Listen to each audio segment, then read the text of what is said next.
biomechanics? Kind of. Office biomechanics can incorporate a whole bunch of stuff.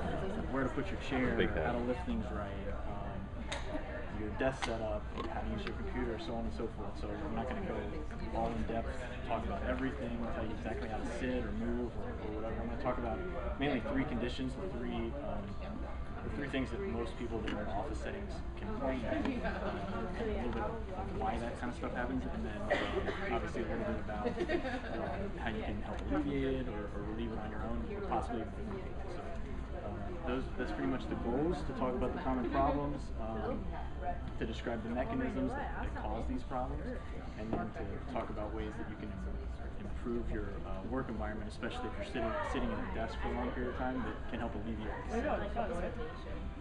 So the three most common complaints that office workers have that are related to their actual work environment are, one, the big one is headaches. Headaches, neck pain, it's all kind of the same thing. Two, lower back pain. Just everybody from time to time has some kind of lower back pain. And then three, a lot of times, especially from a lot of keyboard work, typing, writing, stuff like that, people get hand and wrist pain. Okay, so the first one, headaches. Two main reasons why people get headaches that are related, again, to office work or desk work. One is eye strain. If you're staring or concentrating for long periods of time, your eyes will begin to strain, and you'll begin to get headaches. And then two is poor posture. Talked about it a little bit earlier, but as you begin to slouch and your head begins to fall over like your shoulders, it's kind of like if you put a bowling ball on top of a broom handle. You can hold it up pretty easily if you hold it straight up and down, but as you start leaning it forward, it becomes increasingly harder to kind of crank it back, and that's what the back muscles, shoulder muscles have to kind of do. They're fighting to get your head back. They'll start to strain and fatigue, and that'll lead to headaches. Lower back pain. So it's generally caused from prolonged sitting for long periods of time, and it's exacerbated by sitting with your chair at the wrong height, cross-legged sitting, leaning to one side. A lot of people will tuck one foot under one side and sit like that. Really bad for your back, especially if you're sitting for long periods of time. Wrist pain is generally caused, especially in office situations, from repetitive motions. If you're typing a lot, of writing a lot, of filing, you're doing a lot of things over and over and over and over and over again with one hand. And wrist pain can also manifest itself as pain in the hand, or even numbness or weakness. So now we'll kind of go back to headaches and go a little bit more in depth. And then this is kind of the first version I talked about, straining, looking at a computer screen for long hours. What that ends up doing is it'll fatigue the muscles in your eyes. The headache that you'll get from this type of situation is usually in the eyes or at the temples. It can be one side or the other. Sometimes you may notice your eyes start to get bloodshot, maybe even one more than the other. How you relieve this, really, there's only one way. You want to avoid rubbing your eyes or doing any of that kind of stuff, but what you want to do is take a break, look at something else, close your eyes, just stop from focusing on that one thing. 30 seconds, a minute, maybe 2 minutes, and then you'll be able to go back to what you were doing.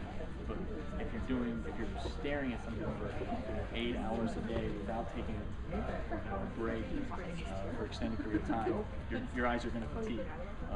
If it continues, the optometrist, ophthalmologist, I just put that in there because basically you want to have your eyes checked. You want to, if this stuff is happening, recurring or getting worse or anything like that, you want to see a professional, make sure your vision is good and even between the two eyes. Poor posture headaches, and again, it's due from muscle strain in the neck and the shoulders. Tensional, you'll feel like it begins in the shoulders, comes up the neck. The headache typically wraps around the back of your head, and you'll get pain into the front of your head as well. Again, the key is going to be to, instead of being in this position for 8 hours of time, just every 1 or 2 hours, just get up, take a short break, walk around, just take the pressure off of those back muscles. It'll take you 30 seconds, 1 minute, just get out of that position, and you can go back to what you're doing. A couple neck stretches. Actually, just one I gave you an example of. What she's doing is stretching the right side of her neck. So she's taking her the opposite hand, putting it on top of her head, and kind of pulling her head down. You don't want to just hold it in that position. You want to kind of use your breathing to ease the stretch. So you're going to start, in one position, and then as you go for 30 seconds to a minute, you ease your head down more and more, and then let the muscle actually relax. But the most important thing she's doing is she's sitting on her hand. So if you're sitting in a chair, you either sit on your hand or you hold on to the bottom part of the chair, and that stabilizes your shoulder. If you just pull your head over, your shoulder will come up with it. You won't be able to get a really good stretch. So if you sit on your hand or hold onto something, it'll stabilize the shoulder. You'll be able to get a real therapeutic stretch. That muscle will actually release, and a lot of that tension will release along with it. Self-massage is real good. And then again, if the symptoms are continuing even with doing some of this stuff, you want to get it checked out, maybe a professional massage therapy if you just feel like you're real tight in the upper back or have a lot of knots or something like that. Okay, moving on to low back. Again, low back, almost everybody has it to some degree. It's among the most common medical conditions. It's top 3 always in reasons why anybody visits any doctor for year after year.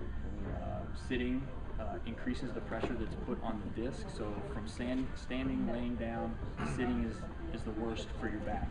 And then if you sit and then slouch forward, it doubles that amount of pressure. So sitting is worse than standing, but sitting slouched over is twice as bad as sitting.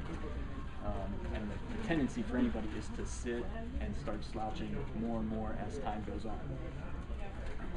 This is kind of a diagram of that. Obviously, the guy with the X by him is bad, and the guy with the check is good. Nobody ever has that posture for long periods of time. But there's 2 things that you can see in the left diagram that really are the kind of the key points. One, the head is way far forward of the shoulder, so that puts a lot of strain on the neck and the shoulders. And then 2, in the checked diagram, the mannequin has a curve, almost a reverse curve in his low back. That's good. And then in the X version, it's almost rounding back the other way. And again, by doing that, you're putting a lot of strain on the front part of the spine, which is where the disc actually is. Broken record, but changing positions is again the key, just to get the pressure off of those structures. So getting up 30 seconds to a minute and just moving around. A lot of people don't think about this, but stretching the legs, especially the back of the leg and the hip, does a lot to relieve pressure on the lower back, just because of where the muscle attachments are. If you stretch, keep your hamstrings, the back of your legs, and your hips stretched out, it'll relieve a lot of pressure on the lower back. And then everybody should sit with some kind of low back support. It doesn't have to be a special chair. It can be one of these chairs. You don't have to get a specific support, but a rolled up towel is real good. Or even a folded up pillow. What you want to do is make sure you get it about halfway up from your hips to your scapula, to your shoulder blades. So you want it about right about here, and it should almost feel like it's kind of pressing in, making the chest open up a little bit more, almost to where it's an uncomfortable feeling. You'll begin to slouch, but you won't be able to go back to all the way like this. You'll slouch and it'll catch you. Self-massage, obviously very good. A key point is anytime you have leg pain that's shooting down the legs or radiating, or any kind of numbness or tingling in the legs, you want to get that checked out professionally. You don't mess around with that kind of stuff.